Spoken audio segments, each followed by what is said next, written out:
touches your skin. You hear the banging of bars as you walk down the barren halls of people crying out. Watch your step, because as you look down, inmates lay on the cold ground. You're then chained to a metal chair to await your booking and cell assignment. Once inside your pod, your body is stuck in a tense state. The walls feel like they're closing in, and you can feel the breaths of everybody surrounding you. You try to lay on the ground and sleep, but you'll never truly feel safe. You can open your eyes. Now, before I explain to you who I was, one simple mistake can lead me into an orange shirt like this and having to experience what I just said to you. So my thesis is that the Hamlin County jail system is one of the main reasons for recidivism to occur due to the inhumane environments and poor rehabilitation protocols. So to start off by defining recidivism, it is when an inmate reoccurs in the jail system. So, as we go through these 2 points, inhumane environments and poor rehabilitation protocols, I'm going to explain in depth from how I went through the jail, and I'll show you my personal experience. So with the inhumane environments, one of the main problems with the jail right now was overcrowding.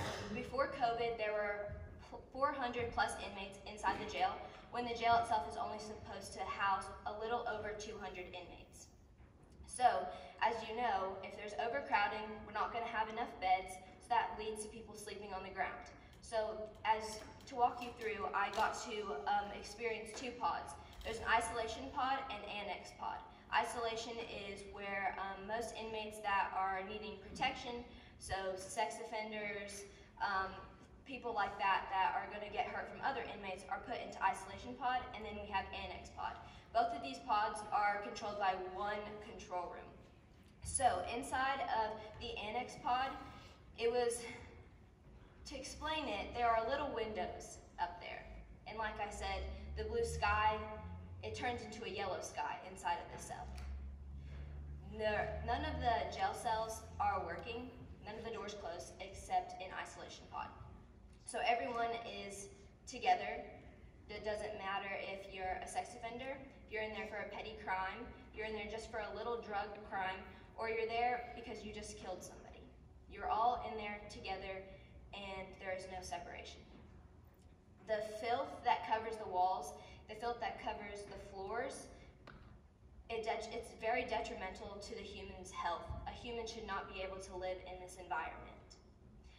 One of the other main problems with the environment is mold. Because of the jail, it's underground. So if you think of it, society as a puzzle. A puzzle, when it's put together, forms a great picture, something that creates beauty. A working society needs all of these different puzzle pieces.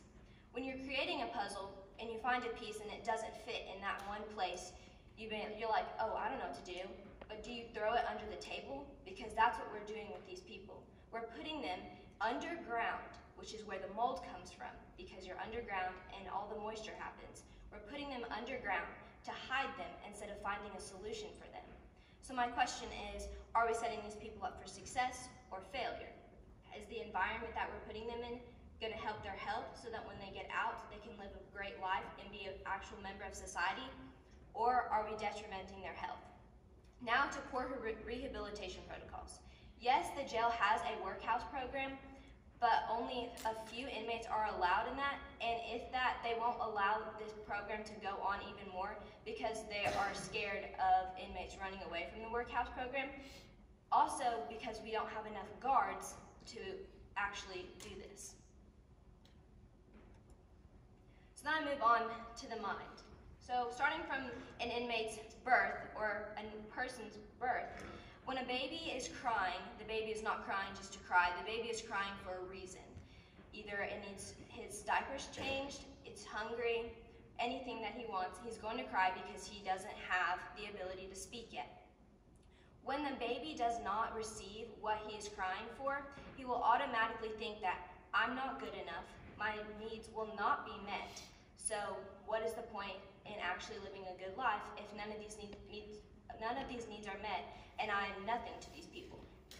So to further into their future in the jail when their needs aren't met and they're put into an environment that they're causing health issues, especially with mold, when they're not given a proper place to sleep, especially when you have to sleep on the ground. They're not going to think highly of themselves at all, so they're going to think, what is my purpose? My needs aren't going to be met, so I'm going to continue this lifestyle because nothing's changing, nobody's helping me. So when we moved into this idea of fight or flight, when an inmate is in there, your automatic instinct, as I said, when your body is going to be tense for the remainder of your time there, you automatically are going to fight or flight, and this causes cortisol and adrenaline to run through the body, which causes your dopamine and serotonin to decrease. So when dopamine decreases, it actually can cause Parkinson's disease, and Parkinson's disease is a disease that will physically change a person. It's a progressive nervous system disorder that affects movement. In the first stages of this disease, your face may show little or no expression, your arms may not swing when you walk, your speech may become soft or slurred. And Parkinson's disease symptoms worsen as your condition progresses over time. So as I said, that your speech may slur. Right now, these inmates don't get a voice, and you're putting them in these environments and allowing them to even have the chance of getting this disease, so when they actually are rehabilitated, they still will not have a voice outside. So there are three aspects that I've found, which is spirit, soul, and body. So we've covered body. In spirit and soul, the jail has not allowed them to have any church service now due to COVID and everything, and also because there is a big drug problem with smuggling in drugs through Bibles. I believe that inmates should have the opportunity to at least have the freedom of any religion that they have, a certain time and a certain place that they can go on Sundays or on any day of the week that they can go to actually have hope. Because without hope, they're not going to have a future. When they are let out into society, they have no hope of actually doing something with their life. So then in turns, they're just going to go back to the same thing that they were doing and end back up in the system.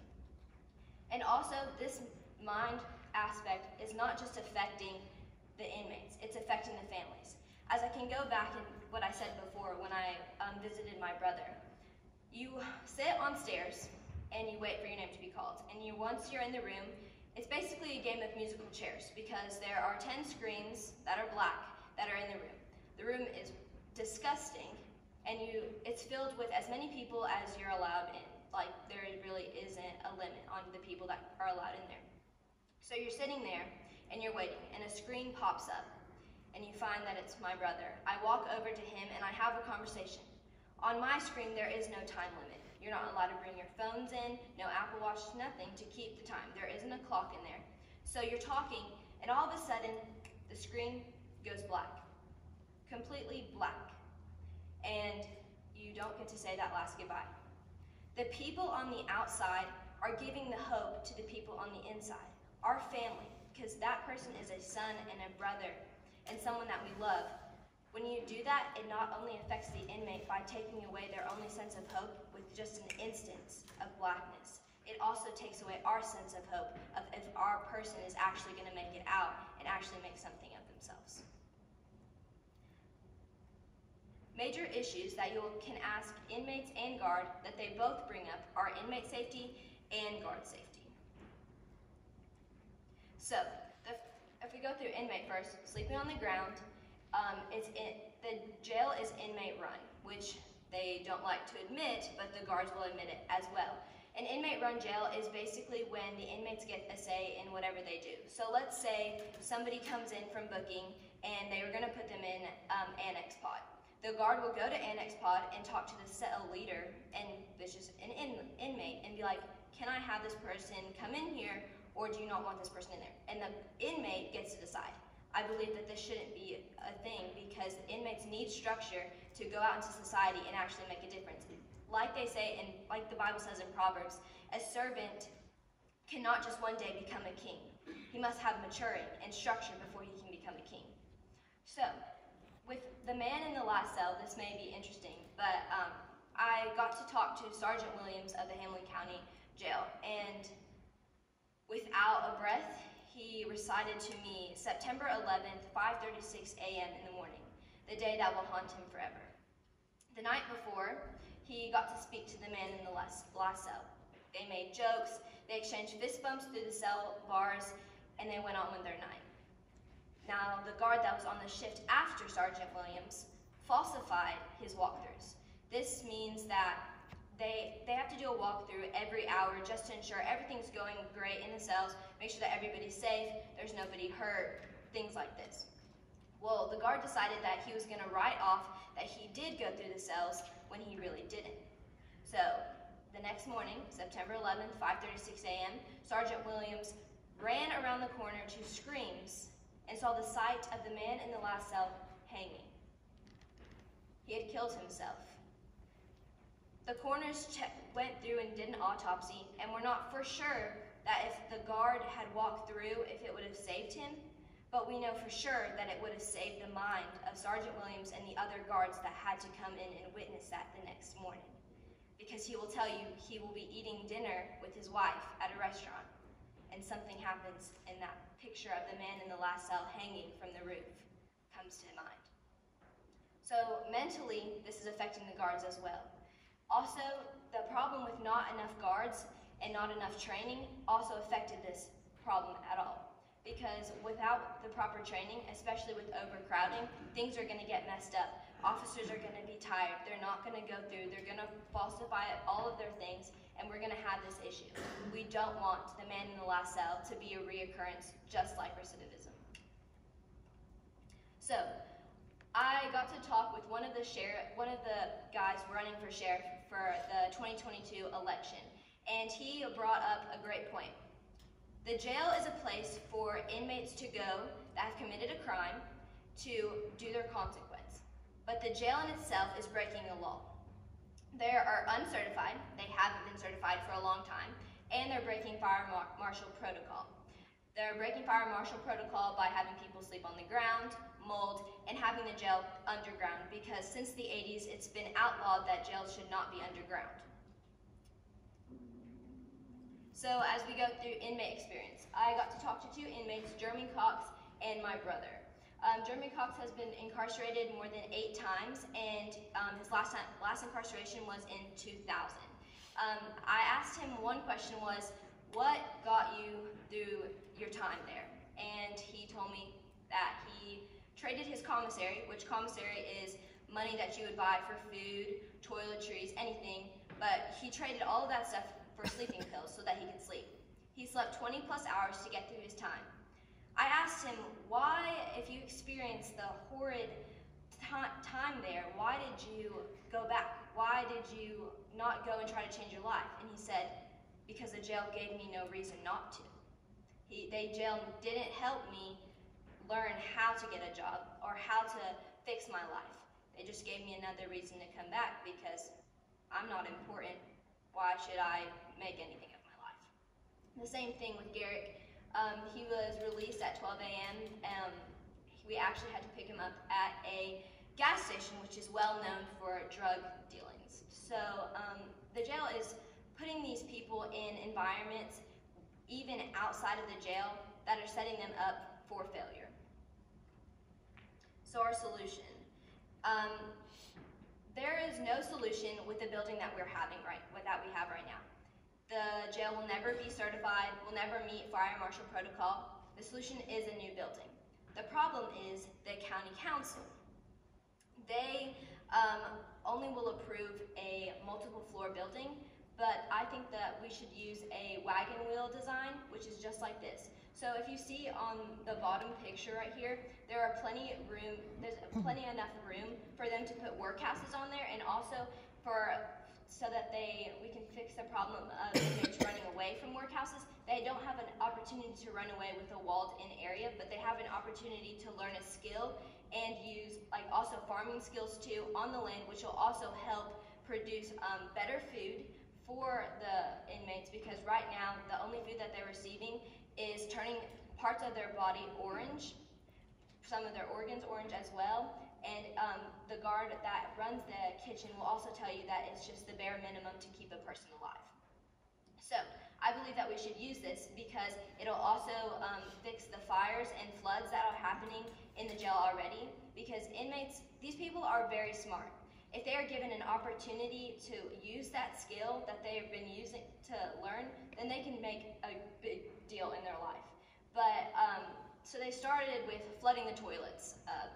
They're smart, like I said. So they would flood the toilets up top, which would cause the flooding to go all the way down in the jail.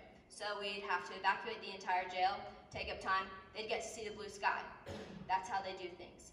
They'd also set fires. So Annex, they have phones in there. Annex will set a fire, and then they'll call up to the other cell and say, okay, it's your turn to start a fire. So then they have to evacuate the entire building because heat rises, and also it's causing the guards to go to one cell to figure out what's happening when a riot is going upstairs and somebody is getting injured and getting hurt and possibly dead.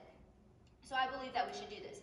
The problem is with the city council, they're saying that they don't want this. They want a multiple floor building. They want it in the middle of town. But they aren't showing that they've also been granted land off of 25E, which is plenty of room for the wagon wheel jail system. But they say no.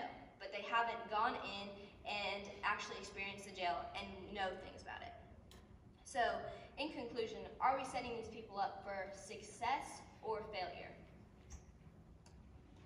He is a son, brother, and husband. These people have a voice and are going to be heard.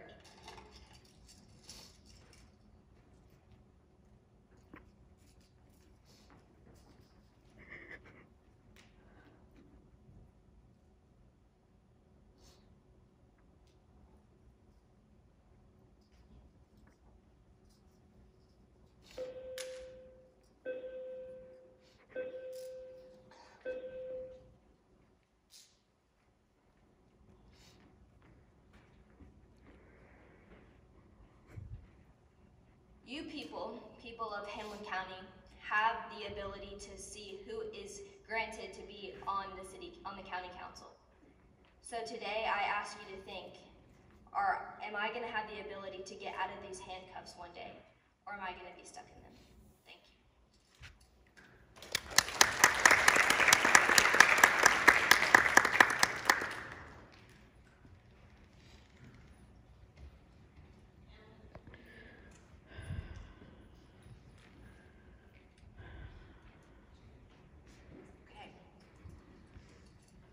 I'm going to be tough because, I'm a public defender, and I will totally agree with you. Hamlin County is the most disgusting jail I have ever been in my entire life. Even worse than any prison I've ever been to. My question to you, though, is the actual design of the jail itself, is that going to impact my client, your brother, success when they leave the jail? I know, I would say 90% of my clients are in jail because they have a substance use disorder. And they do not know how to function outside the jail because they go back to the same people, the same places, the same things that they've always known. Exactly. Yes. So the design of the jail, how is that going to change their life when they walk out the door? Okay, I'll show you on. Okay, so if you look at the top picture, it's all controlled by one control room in the middle, and there's different sections. So with the different sections, we can bring in a psychologist that will actually evaluate the inmate once he is put in, or he or she is put in, and we can separate them into pods so that they're put into a certain area where they can go to rehab while in jail and go back to the same structure that they're supposed to, and be all segregated in that one area so that they're not put back into, let's say, with a murder that doesn't have any drug charges at all. First of all, to your first question, are you going to be able to get out of those handcuffs? You dropped the keys, so I think.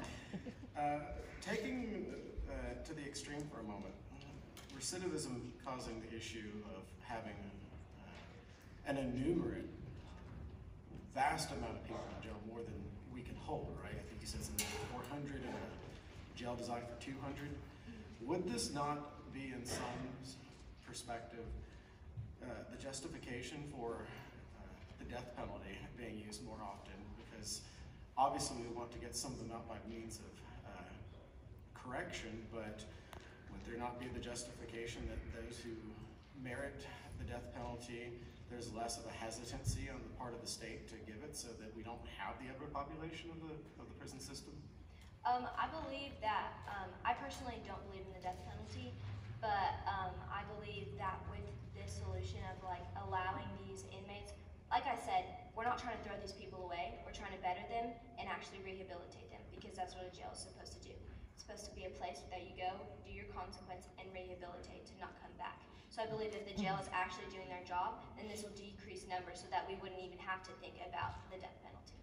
But is there the possibility that it would be used sometimes? There is a possibility. Yes. So,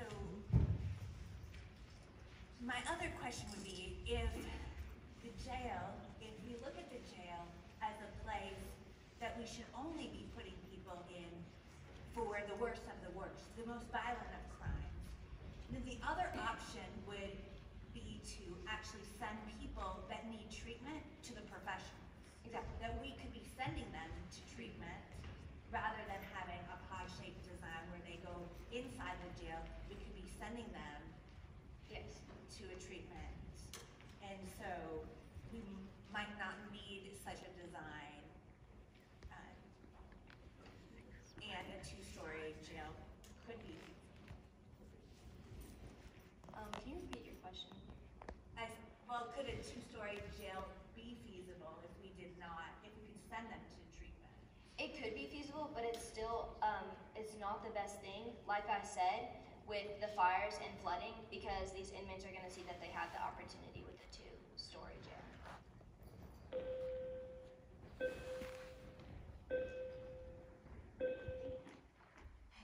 Hi, Faith. First of all, I think that you're very brave to have taken on as much as you have and even dealing with the jail.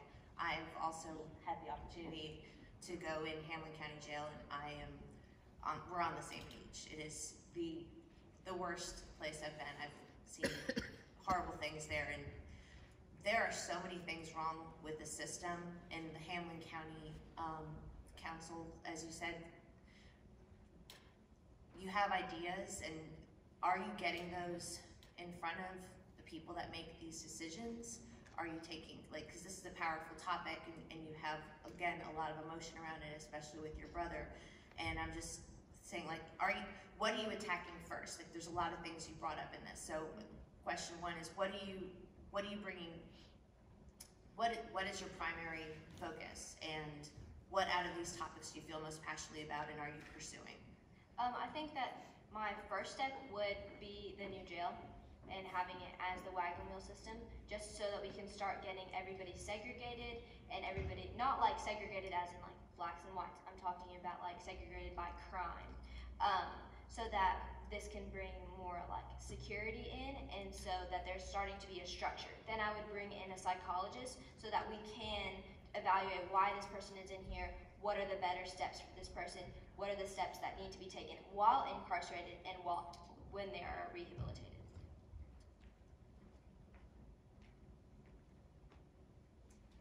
So your thesis statement is a question: are we setting them up for success or failure? I would assume your answer is failure, because the design is inadequate. The system in which the inmates find themselves is not adequate. I don't think anybody would disagree with that.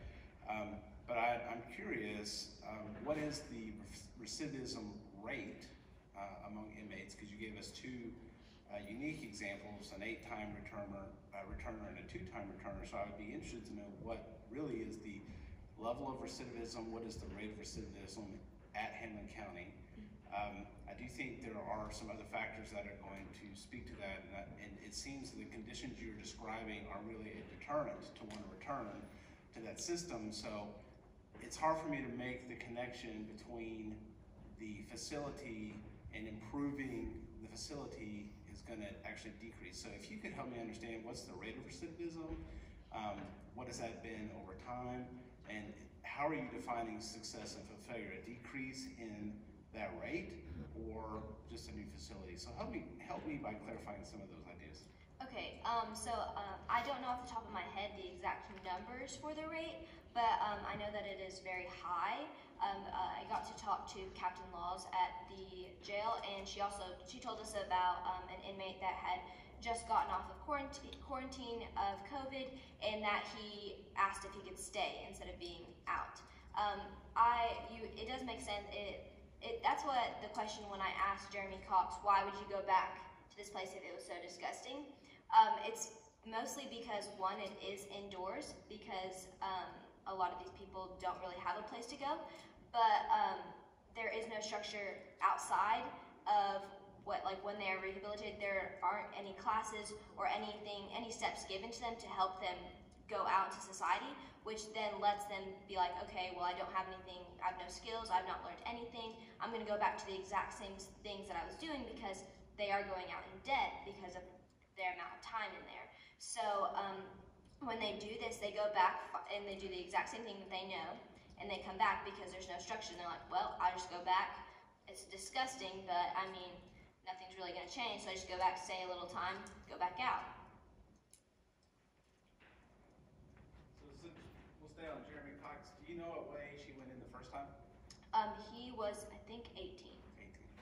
So the argument would be made that the systems of structure that were put in place would have been public school, the workforce. There would have been systems before he went in. So I understand his argument, but the counter argument would be is that there must be some sort of societal breakdown that occurred, because there are systems in place, and so I don't know that you can put it all on the conditions of the jail, because he would have experienced 18 years of life outside of that condition, and there would have been offenses that led to the first incarceration. So that's the problem with the individual accounts. That's why I wonder if we can broaden it to rates of recidivism, and try to get it's hard to look at one instance and understand a complex situation. If we can broaden that just a little bit, it might help us understand that. So. I know that the DARE program is taken out of public schools right now. So I believe that those should come back, so that just like him, people that are coming to turn 18, they know things about the drugs and bad. So like without those programs, like they don't know anything, they just think it's another drug, I'm gonna mess around with it, get addicted, and then they come back. So I do believe that there are other things in the community that need to change, not just the jail. So you mentioned, of course, corrective facilities measures. Having worked with the prison system, what actual corrective measures have been taken? Not what the system says on paper, but which ones do you know of? What ways are they actually being corrected, if any? Honestly, just that they have to stay in a disgusting place, and they have to go to court, and they have to stay in there for a long time, because inmates are allowed out for rec for an hour, they go and sleep. There's really nothing that's actually being structured in their lives to teach them what they're doing is wrong. They need to change. So no classes, no therapy sessions, nothing of the sort, basically just... They also don't have room in this jail for that. So detaining and occasional opportunity outside. All right, so then my next question as part of that is all criminal activity psychological? This is an ongoing question that we've dealt with before. Can we necessarily solve all of these by psychologically curing the individual, or are there some individuals that just happen to commit these actions? Can it all be traced back to their mental ability or to the way that they were raised, which also tends to produce a learned helplessness system? In some ways, we justify criminal behavior that they couldn't help it, they were a product of the system. Where do we draw the line with criminal activity being criminal activity and criminal activity being psychologically justified somehow? I do believe that there are some people that are just doing what they're doing because my brother did. Yes, we, like Ms. Warner said, I'm 1 out of 10, so we're not all blood related. We have step parents. So yes, his life was difficult, but it wasn't as difficult as you would think to cause him to do what he did, because he did grow up with my mom and my stepdad in a very loving family. So I do believe that there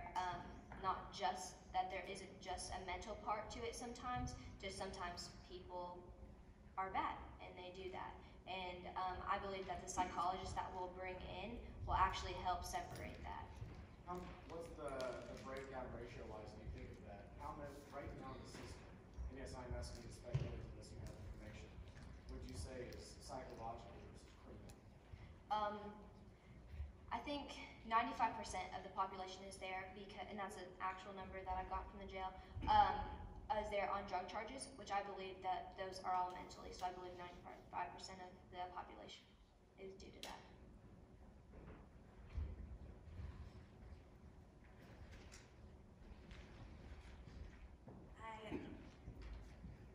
I really do appreciate your passion for the people in Hamlin County. I mean, I have a love for them, and so I do appreciate that. I guess my disconnect really is understanding whether a jail design, which I think that's great. I mean, I think that is the ideal design for a jail, and whether that is really going to impact whether people are going to come back to jail. And I'm curious, did you find any statistics that say this model, this design really impacts recidivism? Or is it that this design promotes a better environment for treating people like people? And understanding that just because you're in jail doesn't mean you're worthless. I think it's the second one that you said, but even with that aspect of saying like you're not worthless, this is an environment that will actually help you grow, will cause recidivism to go down because they're put into an environment that helps them grow and not deteriorates them.